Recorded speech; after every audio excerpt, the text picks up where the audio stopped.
May I present Nathan Adloff? Thanks for having me again. You're welcome. Thanks for coming back. Sure. Today we're going to talk about directing improv, and with the whole idea of improv, I came completely unprepared. Oh, to this talk, or to this talk, to the improv game? Okay. Well, both. Yeah. Shall we first talk about what is improv for anybody who hasn't yet read Tina Fey's book? Sure. I think it's just making up your own words. You mean like putting a feeling, a situation, a scene into your own words, hitting those points that you need to hit and not having the words written out for you. It can also be bouncing off of someone else, improving something you're unaware of what they're going to say, and like staying on your toes. And that's like a whole nother skill, I think, versus being in a scene and knowing what you're supposed to get through. When you're improving with someone and it's like totally random, that's like a whole next level. But on the spectrum of improv. One of the first things that I learned when I first, looked into it and really heard about it was that if you're two actors, let's say, and you're practicing improv, that the lesson that is most often taught is yes and after every situation or sentence or word or whatever. So it's like if this person says, "You're my mysterious uncle who left us when we were 6, you can't say, "Well, actually, no, I was," whatever. I mean, you could, but the trick of it would be, "Well, yes, and I left you when I," or whatever. Yeah. Then you can change it up, and if you say no, the scene kind of shuts down. Right. And it's the idea is like to continue on and like add on to that idea with a positive, like, yes, but he passed away a year ago, and then you would say, "Oh, well, you yes, look but just he's like risen." Right. And then it's just, Yeah, it's crazy. The other day we were talking, when we decided to do this talk, we were talking about comedy versus drama. right. And my question to you is, have you practiced either? Have you filmed either? Tell me about, well, first, let's back up before we get into the comedy drama, and tell me about your experience directing things and how much of it or when is improv good to use or when is it dangerous?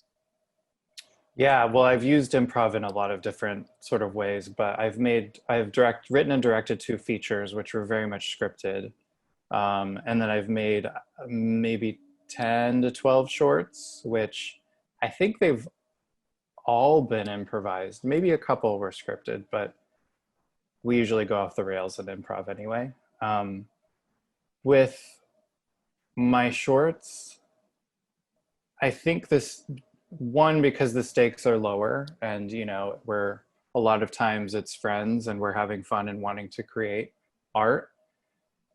And I know that the people I work with can handle improv and know what to do and don't shut down. I like working in that way with shorts. With features, I think unless it's a smaller budget, like a smaller project, I think it's riskier to like do an entire feature improvised unless you can afford to do so, with features, for me, the script is the worst case scenario, and we film that and have that in the can. And then if there's the luxury of having extra time and doing extra takes, that's when I'll say, okay, now throw those words out and put this scene into your own words and just have fun with it. And 9 times out of 10, that's when the magic happens. And you do need actors that can do it and that are good and that are funny, or if it's drama, just that are good at that and really understand the character and what they would say off the page too. So I like working with improv in in everything that I'm making if I can. I love it. Have you ever had an experience with like just a terrible improv moment? Not Yeah. to Yeah. I mean, if that's happening, I mean, really what has happened, and it has been multiple times, and it's usually always the same. It's when I'll say, okay, do an improv take, and they'll say pretty much the same words that are in the script. And I'll say like, okay, that is like a little different. Let's totally change it up and like, don't use any of those words. And you get the same thing. That's when it's really kind of not working. Yeah. So I probably Okay. wouldn't ask that person to continue doing improv in the project. Right. Not in life, but you know, it's you can develop it and get better. Right. Well, and that's one thing that I noticed because, well, there was the great actress Karen Black gave me this piece of advice once, which was, well, she said she was on her deathbed dying from pancreatic cancer. And she said, would you like to know what a secret on knowing what it's like to truly be alive? And I said, yes. Please. Yeah. And she said to me, it's in the unknown. And because if you've gone down this road 1,000 times, you know that there's a tree coming up and there's a turn and the village and the cars. Yeah. Yeah. And you kind of go on autopilot, like you kind of check out and you're not really present. But she said, if you haven't been down this road before, you don't know what's coming up. You don't know what's around the bend, and you have to be really present and alert. And she said that being present and alert is the greatest place to be. And that's how you know you're truly alive. And I thought about that and I thought, you know, I'm going to go and make a movie using this model. Yeah. You know, and I put together sort of a loose outline with an actress friend of mine, Susan Traylor. And we had, I think it was maybe 35 or 40 pages. And some scenes were scripted, you know, some back and forths were scripted, but basically it was just almost a bullet point outline. The script was. And when we were doing that, she's friends with some of the filmmakers who made, oh my God, why am I blanking the name? Scarlett Johansson and Bill Murray. Lost in Translation. Yes. And they had the same setup. About 40 pages, basically an outline. Oh, really? Yeah. And the majority of the film was improv. And I hadn't known that at the time yet, but we went down and we made El Gonzo in Mexico, which was pretty much a straightforward drama. And the other actor who played opposite Susan was also a terrific person for improv. But what I found was that they are both writers. Yeah. In general, you know, and I think that just the way their minds work, they were able to craft and improv a monologue that sounded like it had been written. Their writer brain kicked in. Yeah, like if you watch El Gonzo and I told you that 75% of that film was improv, you would not even believe me. You'd be like, how is that possible? Yeah. But it was. And so in that case, it worked. And after I finished that, I thought, well, that could be a recipe for disaster. Yeah, you know, absolutely. Yeah. I mean, it's a much safer bet to go down that road when you have actors that you are confident in that can do it and that know how to do it and do it well. The other side of that is it can actually be a good trick to get non-actors or bad actors to act better, because a lot of green actors worry they're too much in their head about the words and getting it right and like thinking about it too much. If they can actually throw that away and put the words, put the scene into their own words, it's going to come out more natural because they're not thinking about what's the next word.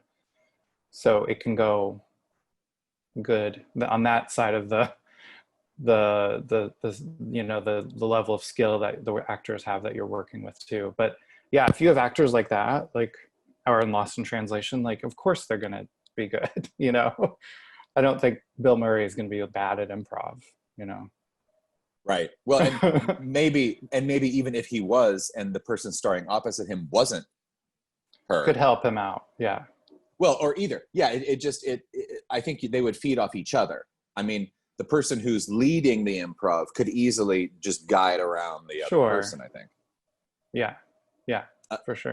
Have you ever, because an idea came to me that I have done a couple of times, which I guess I've used it as just an extra part of the scene. Mm-hmm. You know, here's the scene as it's written, and these are the lines, and there's dialogue here, and this is what's written. But what I'm going to do is I'm going to up the ante by telling one actor, all right, your mission in this scene is to make sure that their cup of water is always in this place. Mm-hmm. And then that's what I'm going to tell them, that one person. And then I'm going to go around to the other side, and I'm going to say to the other guy, all right, I want your mission for this scene to be to make sure that your glass of water is over here. Mm-hmm. Right? So they're constantly battling. They're constantly battling this object or whatever it is. And in that case, I mean, I didn't use that example. I can't remember what it was, but you could almost do that if you're working with an actor who is kind of green or doesn't really, doesn't have much experience, and they were too worried about the lines, or they couldn't get the lines right, or they didn't know how to do it. I would give them busy work, kind of. Well, yeah. That was my question: is have you ever done that where you just No, but I will now. I mean, that's great because then they're distracted because they're thinking about something else. So that's no, I haven't, but that's a very good trick. I will try, especially if what they're encountering is oppositional. Is it always something physical that you give them to do, or is it like anything verbal? And I would just one idea just came to me. Could be emotional, right? I could tell one actor, this is the moment where you're going to be really, really serious, and you're going to confess that you stole the baby. Mm-hmm. Why am I laughing? I don't know. But that's the point. And your whole mission this scene is to get the other person to really take you seriously and to be able to accept this information. And then I go and tell the other actor in private, you are at the point in communicating with this individual that you can't take anymore, and you don't want to hear it. You're over it. You don't want to hear anything that comes out of their mouth. You have decided that they are useless, whatever. Anyway, that would create a conflict between both of their objectives for the scene, which could turn out to be something really interesting to look at. Yeah. Maybe. Do you tell, do the actors know you're secretly telling them things?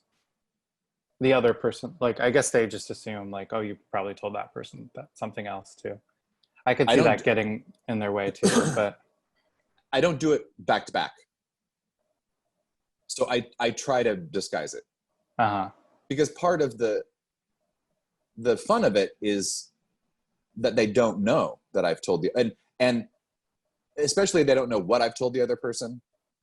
But if it's just, maybe they think it's a personal note, mm-hmm. then it's really fun. It's especially fun when, let's say somebody has the habit of pushing the glass over there and they just can't handle it, right? And they're just doing that on their own.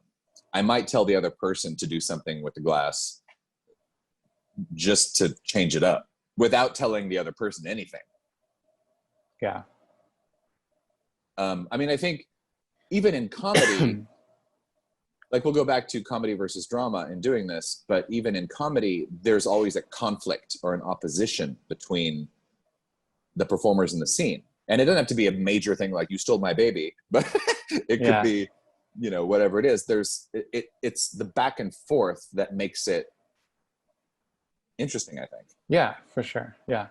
Do you think drama is harder for actors to improv versus comedy? Well, with the exception of those two movies we mentioned earlier, mine and Sophia's, I haven't seen all that many films that were dramas that I knew were improv. Now, maybe they were, but I don't know if they were. Right. I mean, I think in Woody Allen's case, which is sort of a middle ground, you know, it's like he's performing it straight, so it's dramatic, but yet it's kind of a comedy. So it's, I mean, his style is so uniquely his style that I don't know if you could quite pinpoint it as one or the other always. Mm-hmm. But I know he likes to shoot just big, wide, one-shot takes of the scene, in which case I would imagine, even if it's well written, there has to be some kind of improv going on in that scene. Mm-hmm. Mm-hmm. Mm-hmm. I don't know for sure, but I don't know. Have you ever seen a film that you knew was improv that was dramatic? Yeah.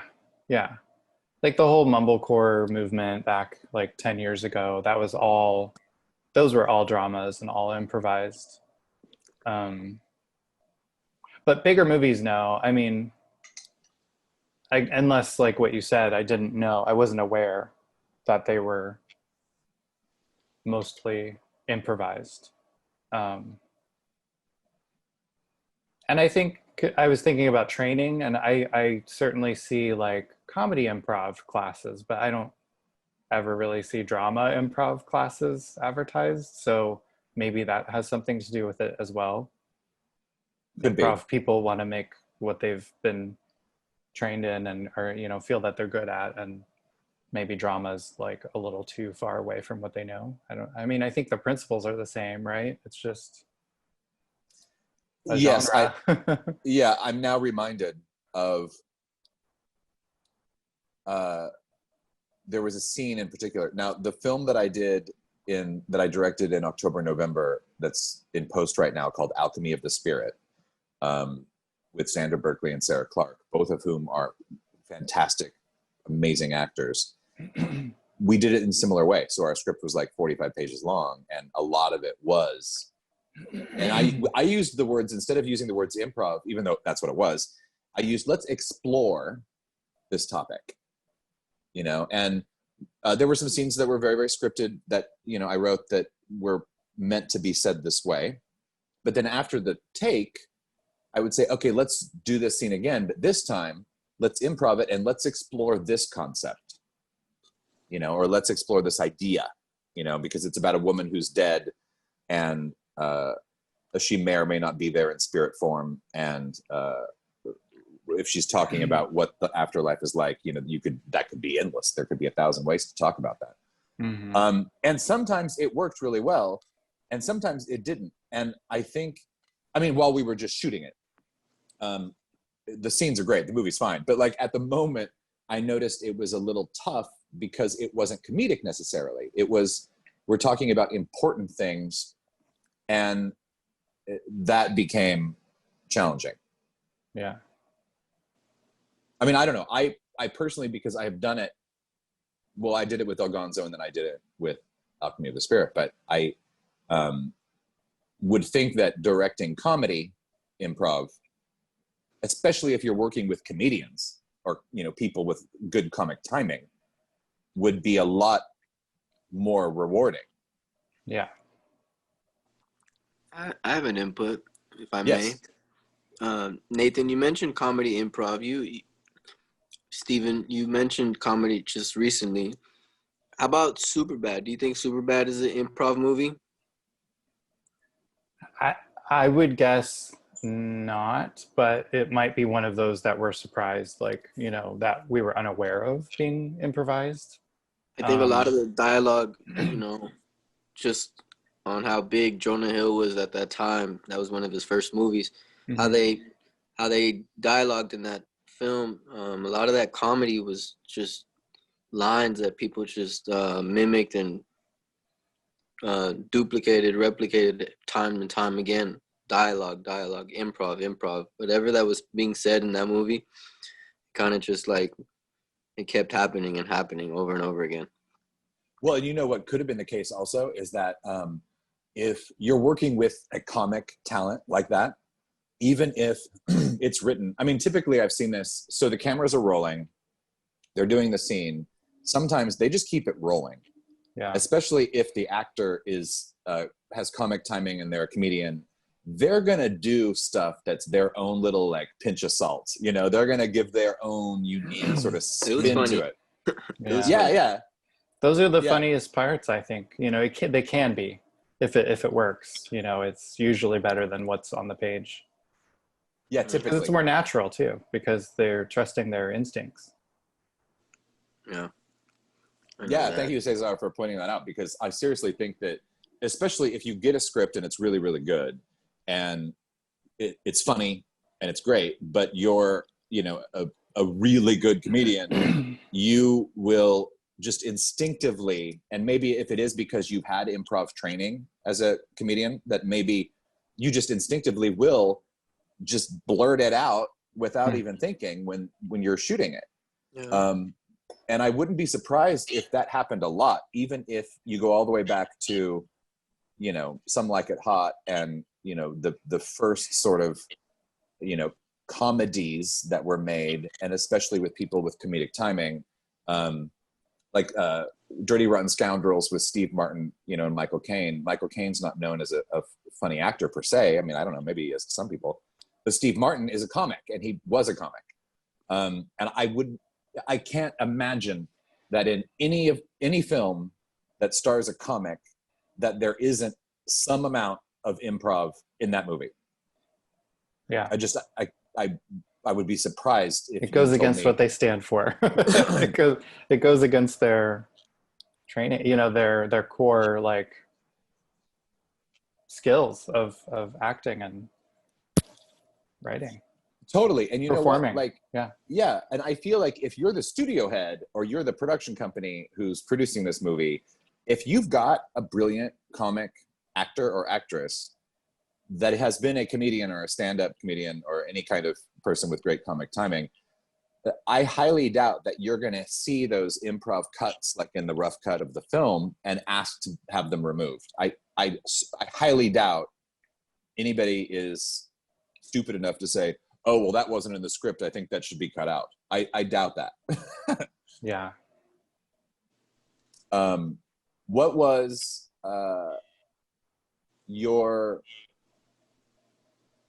when did you first learn about improv, and was it stage or film?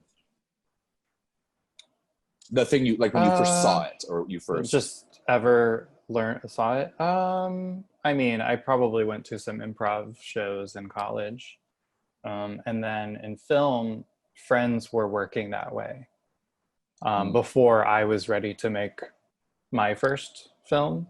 So I would be on set or sometimes in those films and, you know, just watch and learn how they were making their films. And then I thought it was really cool in an interesting, different way. And also I hadn't written a full script before. So in a way, it seemed easier to just come up with a page outline and then put all the work onto the actors, you know, like, and, but then, you know, when it works, it's like really cool and magical and like something I always feel like, oh, I would have never thought of that or written that. So yeah, it was through seeing it done in films before I took a stab at it myself. Haven't you also found, or have you found, when you're like, let's say you have acted like in some of your shorts that were improv, when you get into the editing room, do you really reshape it and recraft it to be something that is different, or do you keep the spontaneity of the improv there? Well, it kind of becomes a choice of which is a funnier option or which makes more sense, because you have options, right? Like no two takes are the same when you're doing that. So yeah, it does get shaped heavily in post. And I've also had to like re-record some dialogue because something comes out in another scene in dialogue and we have to reference it, or, you know, something like that, where you really have to like commit to something that happened spontaneously and then make it appear like it was thought out and, you know, talked about later. And Yeah, so it's nice to have options of, you know, different jokes and things like that too. And sometimes there's just one obvious funniest thing that happened that you're like, well, that's the take we have to use. Cool. Yeah. I think I don't know if I've, but you've still had an outline when you've done these projects. Yeah, I mean, gosh, I guess the last one was Cock and Bull 2. Yeah, so my last short was, which I was in with my friend, and we play a couple, and our sex life is dead, and we've like opened up like the possibility of having an open relationship or like three-ways. And it's pretty much a revolving door of like awkward three-way situations. Not so much the sex part, but just like the interacting, you know, when someone comes over. And so for that, it was pretty much like, okay, your character likes to steal things and you're not really who you said you were. The part of the third person? Yeah. It was pretty much like every 2 hours we would get, it was pretty much a montage, the whole movie. Every 2 hours we would get a new actor and just give that. It was like we had a list. It was like a buffet of scenarios of like, oh, I think this actor would be good as the klepto, you know, let's give that to him. And so we would go with that, and you know, and if it didn't work, we had a whole list of other things to try. So it would also be cool, like if you ever do something like that again, have the actor pick.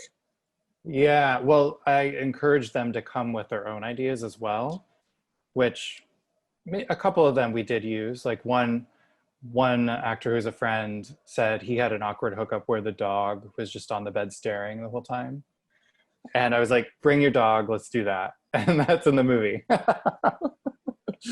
Hilarious. Yeah. That's fun. I mean, I don't know. Like, I think that it's a fun muscle to work.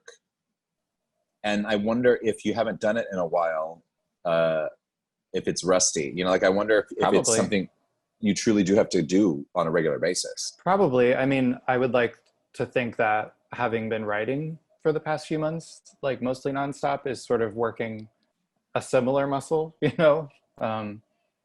Because as you said, like some of the best improv performances come from writers. So I think they're related. So yeah, I think I would be rusty, but I think I would jump back into it pretty quickly, especially if I'm working with other people that I know are really funny and good at it.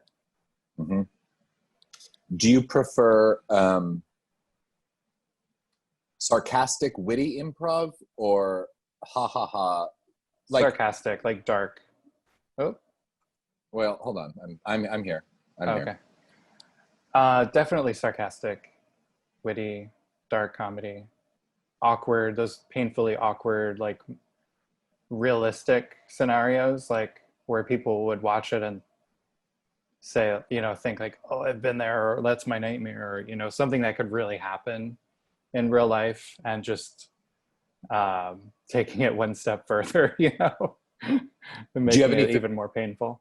Do you have any favorite movies or shows that are this style? I mean, anything Christopher Guest has done, especially Best in Show.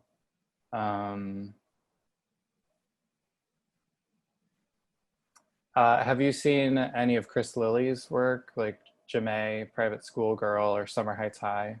They're No. Australian shows. They're all on HBO. And it's so wrong, like the comedy. I mean, it's just like painful to, like, some people are like, I can't watch that, it's too real, too painful, but I think it's hilarious. It's a comedy. And he plays like 5 different characters in his show, and some are like women and kids. And he's made a bunch. My favorite is called Ja'mie, Private School Girl, and that's a character that he's had in his other shows. And the one before that she was in was Summer Heights High. And there's like the gay drama teacher that he plays, the private school girl, Ja'mie, and one of the boys at school. And he's like playing all of these roles himself. And a lot of that's improvised as well. What other movies? shows. I'll have to think about some others, but The Christopher Guest ones are great. I love the mockumentary format too. Well, totally. And is there a making of any of his movies? Do you know? I don't know. I know he puts a lot of outtakes on the DVDs and stuff. Let me Google it.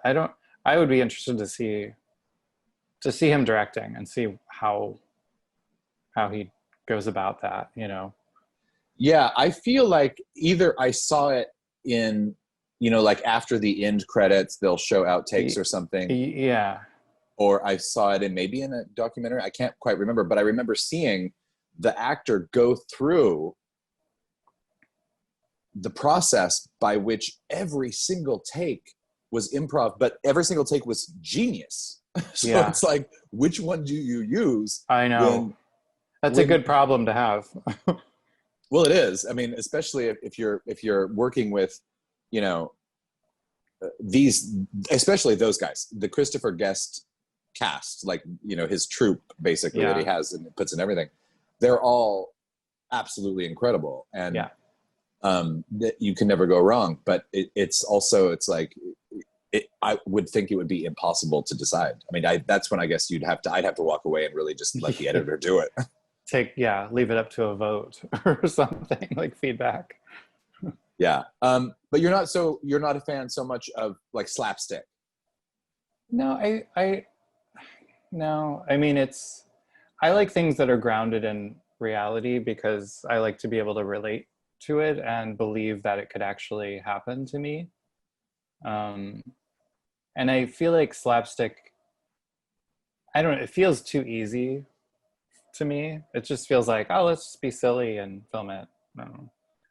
But I mean, I watched all those Chris Farley, David Spade movies and loved them when I was growing up, but it's not really the kinds of movies that I want to make myself, you know.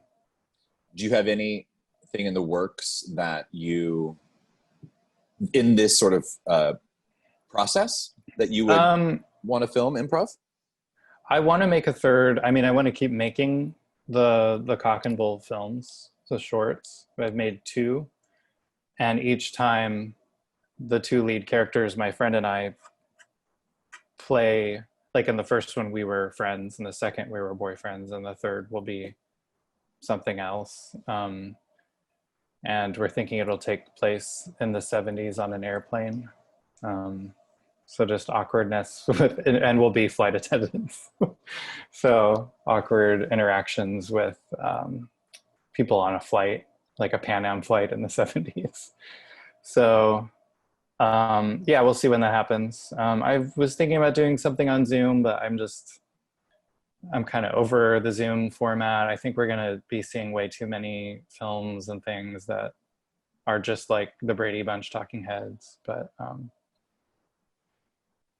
I want to keep doing that improv format. But I think the next one will be the third Cock and Bull. Cool. Yeah. Does anybody have any questions for either one of us? Yes, Lynn. Yeah, so I actually have a couple comments. First off, I find it interesting to think about the improv. I'm a little bit backwards. I can improvise drama like nobody's business because my life has been very dramatic. You know, like my first 30 years was really dramatic. And so I can jump in on improv with drama super quick, but comedy, not so much at all. And so if you ever do anything like a dramatic improv, I'd love for you to like reach out to me because I want to play with that and see, because it's one of my strongest abilities to dive into that. And I just want to see how it plays out now at this point in life. But the other thing that I thought about was The Good Place as one of those really fine lines of like, it's super intense material. Like they're talking about something really serious, but they turn it into something really funny. And they did a lot of improv in there too, but there was one scene specific that it was like so scripted that they had to go like line by line, move for move, because have you guys seen that show? I haven't seen it. Oh my God, it's so good. It's like really philosophical. It's about the afterlife and like what they think happens. And it's with Kristen Stewart. Is that her name? What's Kristen. Oh no, from Veronica Mars. No, I'm thinking Kristen Bell. Sorry. Kristen Bell, yeah, and Ted Danson. Ted Danson, yeah. Yeah, and so it's one of my favorite shows, and they did Cool. such a good job at writing the line of like making you think really hard, but also being really funny. Yeah. And one scene where they had to have it so scripted because it was like all of these different characters coming into one person, and they had to script it like literally move for move. Like a person had to move their hand at a given cue, and their head had to turn. Like it was so overly script, like had to be that scripted, and. Yeah. That's just like one of the things that I think is really awesome. I'd highly recommend that show as a watch, because it was just like on par, and it was kind of our sense of humor. I'm on the same page with you. The slapstick stuff, it's just like, but man, I related to this show more than anything. So cool. Yeah, I've been meaning to watch it. I think I would like it. It makes, from when you're talking about it now, it makes me think of Dead Like Me. Did you ever see that? Did I end up watching that? Fuller, the guy who did Brian Fuller. It was one of his first shows. I think I ended up. It's good. It's about a girl who dies, and then she's like kind of a ghost, like in her friends' lives after that. And it's dark, and it's funny too.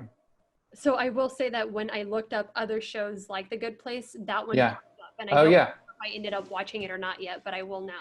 It's good. It's one of those shows that like got a couple seasons, and they were able to end it with a feature. Oh, really? Yeah. So they got like the ending that they. That's amazing. Wanted. Yeah. Or were able to finish it. Yeah. Well, and to also add to what you said about, because when you said the thing about that your life had been filled with all of this, you know, heavy stuff, that then it was very easy for you to improv that. I actually had my moment of the traumatic experience that happened in my life just before directing El Gonzo, which was the drama that was improv, you know, like whatever. So it's interesting that sort of the frequency of that was there, but there is something to be said. I have, you know, a friend who's an incredible actress, and she's had some really seriously terrible things happen to her. But the way that she's also able to deal with it is to find the truth of the truth of the truth of the worst, and then the humor right next door. You know, and it's the case that's they're right next to each other. Yeah, they are. You know, I mean, the same amount of energy it takes. If you think of Love and Hate, for instance, they're not on the opposite ends of the wheel. They're right next door, and the wheel goes around like that.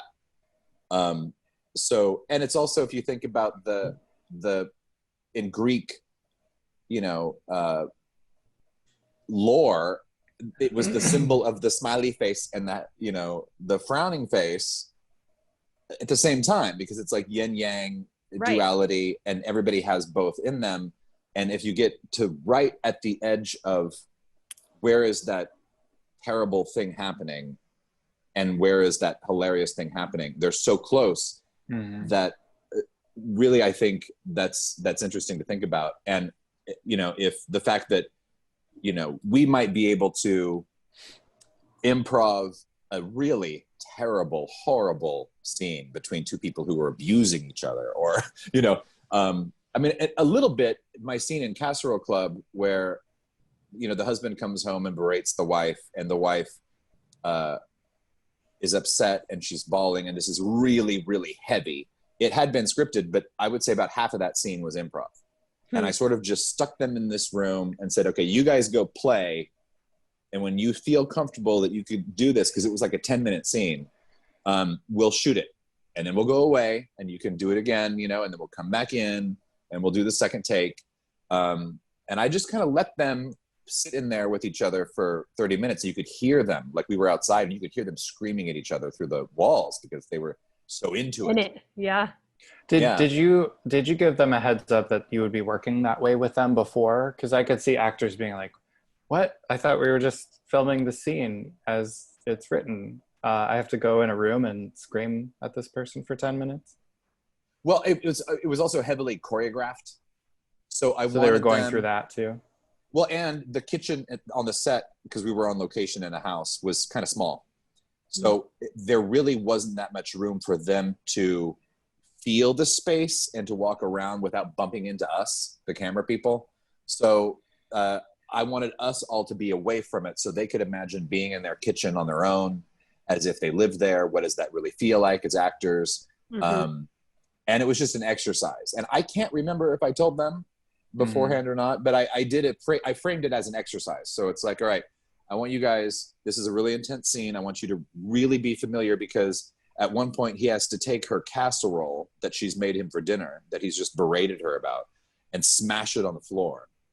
And we only had 3 casseroles with dummy like casserole things. We couldn't do it in 3 takes. Yeah, exactly. So it's like it had to be perfectly choreographed. And was it a 10-minute scene without a cut? That was the intention. There ended up being like 3 parts to it. Sure. Because of course, you know, after you do it, you're like, oh, this section was superb. You know? Yeah. And I like it the best, but I love the opening of the other one better. You know, so it's like, instead of that, I'm like, well, screw it, we'll just cut. You know, and have cuts. Better for the film than to stick to that idea of having one take. Right. Yeah. Wow. I have a question, if I could. Yes, please. Yeah. Well, if you've got, let's say, 45 pages of script and most of it you're asking the actors to improv, are you giving them a general, a kind of a general map of where you want their bodies? I mean, I just don't understand how you're able to figure out if you want like an establishing shot or 3/4 shot. You can't get the close-ups in those, right? Unless you're using a 4K camera and you get lucky and that kind of hits your camera. I mean, exactly.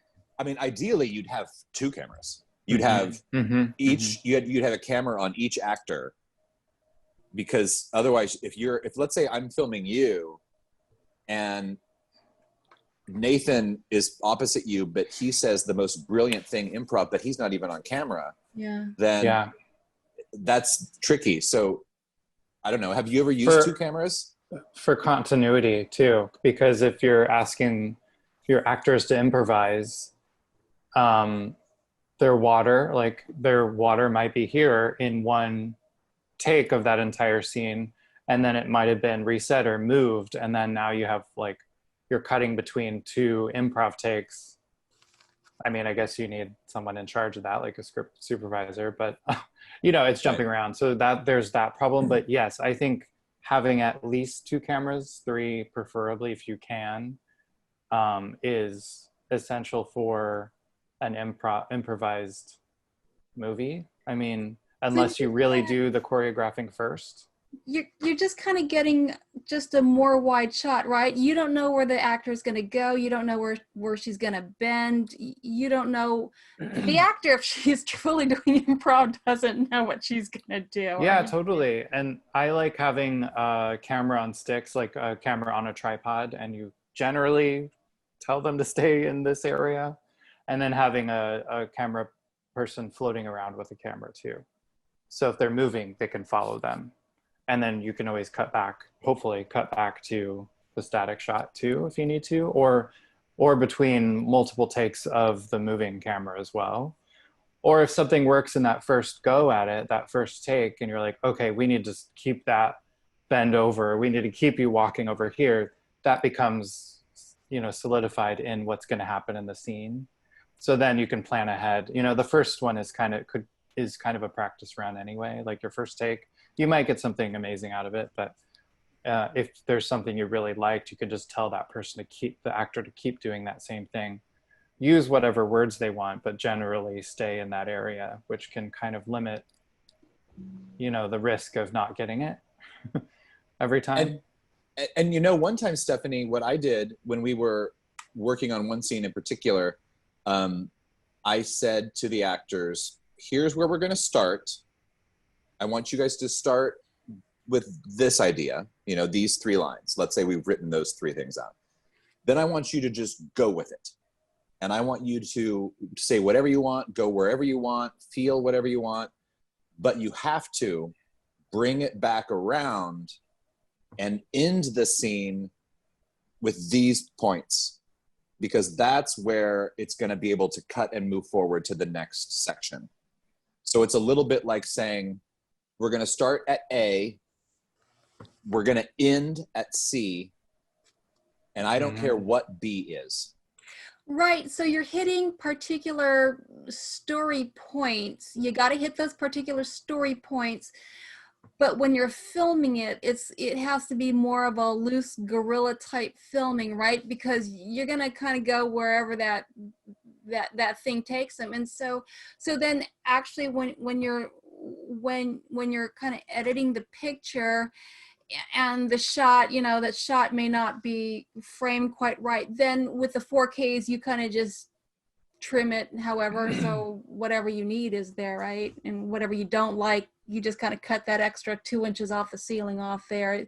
That is kind of, well, a little bit more work when you got to do that, but other than that, the guy that's kind of following him can kind of get within the general area, and it's usually just good enough, right? As long as the sound is good. And I think the last couple of takes should be close-ups. So after you've gone through the establishing, which can be just the very beginning, depending on the scene, and then you move into the medium and follow them around and really get the choreography with them. I think you should still do a couple of takes on their face and just tell them to generally do the same thing. And then you'll have a close-up to cut to, for even if it's just a reaction, so you can, splice those two improv takes together. So basically not talking, right? Because you don't want them to be saying different things in different takes. And then I would do the whole scene. I would just do the whole scene as a close-up. If someone's sitting, that would be pretty easy. If they're moving around, Well, if they're talking though, if they're saying certain things and then that's the first one, they don't remember when or where they said it, and now you come around the third take and now you want a close up. They don't know what they were looking at. They don't know where they were, I find a lot of times they actually do remember, but you're going to have on that close up, the other person will be talking at some point. So you'll always have a reaction shot to cut to when they're not talking. So if you're worried about, I would say if you're worried about it, I take notes when the scene is happening as well, because I'll forget everything. I'm like, okay, I need to remember to tell them to do that again or don't do this again. I'm like constantly writing things down. So by the end of it, I kind of know what the scene will look like. And then I'll know like if I want to punch in and get a close-up of this particular line, or if I just want them to laugh or smile or like whatever it is. The more options that you can have to cut to, the better, especially when you're doing this format of improv. Okay, I guess you've got to really know what your and insert shots too. If they're throwing something, like get a close-up of that, or just get a sense of what you think the scene will be and punch in and get close-ups of the important parts, or the whole scene if you can. And then your microphone for the sound is kind of like generally just on the top of this general area then, because you don't know where they're going. Yeah. I mean, that first take is a mess. You're kind of figuring it out. But if you can have lavs plus a boom, that's ideal, or even two booms if you can, to follow each actor. That's a luxury. But I typically like boom over lavs because inevitably there's always Well, and in my movie we weren't wearing a lot of clothes, so we couldn't have we couldn't like have those lavs. We would hide them in things like behind a lamp, or like get creative with it to try and get better sound, like without totally compromising what's happening. Did you wear glasses in it? Yeah. Are they too small to hide inside your? Oh, I didn't even think about that. I would be worried about you seeing it though, like the cord and. We'll get some wireless ones. No, I'm kidding. Aren't those bigger though? Yeah, probably. Probably. Okay, I can't see what time it is because I don't have my glasses on. It's 3:58. And you have to go at 4. I do, yeah. Does anybody else have any question for Nathan before we wrap up? Yeah, Stephanie? I had one. I asked the last time you had to talk. What is your recommendation of the least expensive microphone that gives a professional sound? Oh, gosh. How do we know that? Steve, you might know. Oh. What's Oh, that's good. You Is know, I that a have one of Zoom? Oh, those. is that a Zoom? It's a Zoom. H1. Oh, wow. I haven't seen I it. That must be a actually newer have that one. exact one. Yeah, for years I had it was probably like 2 or 3 generations ago of the Zoom recorder. And Stephanie, you can plug in. Yeah. I can email you because I have a lot of friends who have done voiceover recording recently, and they have microphones that are they're good, but they're inexpensive. They just got them at Best Buy and Really? they work just fine. Oh, cool. Okay. You know, but you could go all the way up to spending $5,000 on a Sennheiser, and it's the same. Yeah. Same. Okay. It's you know, sort of what we talked about with Hanuman the other day. It's not the camera, it's the person operating it. So it's not necessarily the microphone, it's the surroundings. Okay. Yeah, but I'll send you. It's $120 and it's like really good quality. Okay. Yeah. And Lynn, I need you to help me figure out how to use mine because my sound guy just gifted it to me. He was like, I would like to give you mine. I was like, oh, this is fun. I've always wanted a field recorder, you know, something I could just take around. Yeah. And I record all the time and I put it on and I can't find anything. Yeah, definitely. Let's play sometime because they're really, really good. Cool. Yeah. Well, Nathan, thank you so much for joining us. Thank you for having me. It was so good to talk to all of you. Thanks, Sorry. Nathan. Yeah, you too, Nathan. We'll do it again. Yeah, for sure. You guys have a good day. You too. Okay. All right. Bye. Take care, everybody. Bye. Bye. Bye.